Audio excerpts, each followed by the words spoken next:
Pepe supu.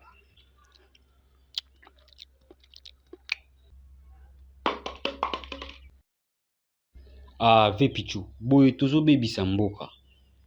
Sikoyo yo nde moto obongisa mboka oyo.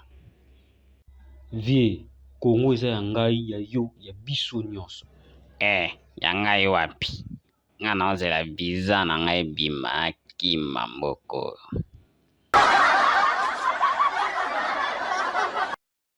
Papa, bakisela mpunga classe oyo pesi ekoka te.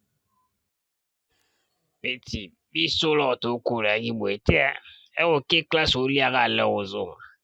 Papa, nayebi dake na epoke na bino nyokwama otambola makolo pola bambulo mata bango mpo kanaka oke classe.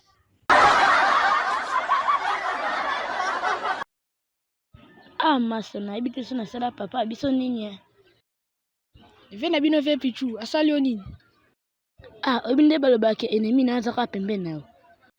Papa na nga propre abisi mese na biso ya mathématique alekisa nga na tabu nasala ba exercice nyonso. Okindoki te.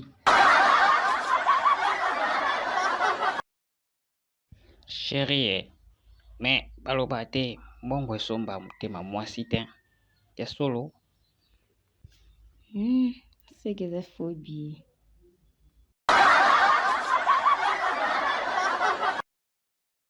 Kolo nasengi na yo papa pesanga vi molai na vivre ntina 120 ans. Sia baninga bazosenga nzambe mbongo yozosenga vi molai nani akobokola okokufa mobola.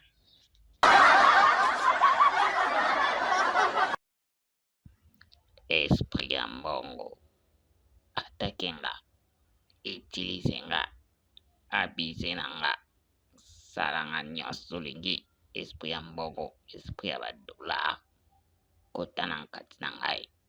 Amen.